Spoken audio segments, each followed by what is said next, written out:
So you have probably seen a bajillion of these mini vlogs all over TikTok, YouTube Shorts, and Instagram Reels. And I have personally created a handful of these videos. Actually, more than a handful. I post one to YouTube and TikTok pretty much every single day. So in today's video, I'm going to show you exactly how I create a mini vlog from start to finish. So the first thing that I think about when creating my mini vlogs is choosing the right camera. And it's not about which camera is better or worse, it's just about choosing the camera that's more convenient for you. So personally, I use the Sony a7 IV for most of the shots in my mini vlogs, but when it's not convenient, I also use my iPhone 12 Pro Max. The next thing I look for when creating these mini vlogs is making sure my camera settings are correct. So on my Sony camera, I shoot 4K video at 24 frames per second, and on my iPhone, I also shoot 4K video at 24 frames per second. I don't think it really matters what camera or smartphone you're using as long as it shoots 4K video. That's going to give you the best quality video to shoot your content in. I've seen a lot of videos on TikTok of creators saying that 4K 60 frames per second is the best video quality you can get, but 24 frames per second and 60 frames per second are giving you the same video quality. The only difference is 24 frames per second gives you more of a natural motion blur. So what your eye would see when seeing motion is more of what 24 frames per second is, and 60 frames per second just captures the motion a little bit better, if you want to say, so your motion is captured more smoothly, but it doesn't increase or decrease the quality of your video if you're shooting in 24 frames per second or 60 frames per second. I forgot to mention, I also use a tripod to film all of my mini vlogs. It makes it super easy to set up shots. I'm using a tripod from Joby. It's called the Joby Range Pod. It also comes with a phone mount and a way to mount a regular camera, so it's a good overall tripod and I highly recommend it. Next thing I do is plan out my day. So now I kind of just plan out my day in my head, or I pretty much know what I'm doing Monday through Sunday, so I don't really need to do this anymore. But I used to write down my day or put it in my notes, kind of jot down all of the main things that I was doing throughout the day, which would help me on my second step, which is planning your shots. So if I have my day planned out, I know what shots to plan for or what shots I want to get, instead of coming up to the day of filming and having to decide what shots I want to get or what shots make sense. Then it just takes up a lot of time. One thing I always like to remember is to cut out the fluff.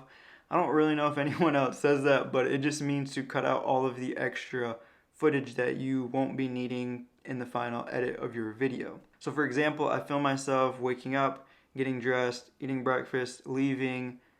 I'll just leave it at that half of the day.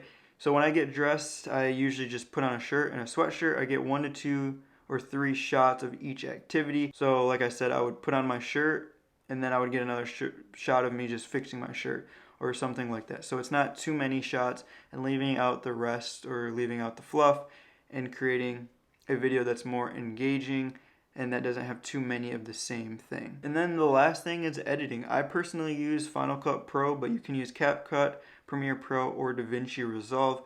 CapCut and DaVinci Resolve are both free, while Final Cut and Premiere Pro are paid, and DaVinci Resolve also has a paid version as well. So look into all of those editing softwares. They're all great. Some are easier to learn than others. I think Final Cut is super user friendly and really easy to use, but it is like $400. So the next option would be CapCut in my opinion. And I could go really in depth on how to edit a mini vlog, but personally I just edit to the music. So for example, I'll play one of my vlogs here. I've been cooped up all night. I've been cooped up all night. I'm on 2 Qs, feel right. I'm so sleazy, can't write. Been on FaceTime all night. Draining my battery, draining my life. And as you can see, for the most part, every shot is cut with the beat of the music. Those are pretty popular, but you can also do no music. You can do like an ASMR type vlog video where you just hear the sounds of all of the activities that you're doing, or you can do voiceovers, or you can do a mix of all three. It really just depends on what you want to create and how you want to create your mini vlog. The editing all just comes down to each person and what they want to create. Next thing is uploading. So I'll go ahead and show you how I upload my mini vlogs. Since I use audio from TikTok, I'll find an audio that I like and I'll go ahead and save it. And then from there, I will upload a video and this is the most recent video that I've done.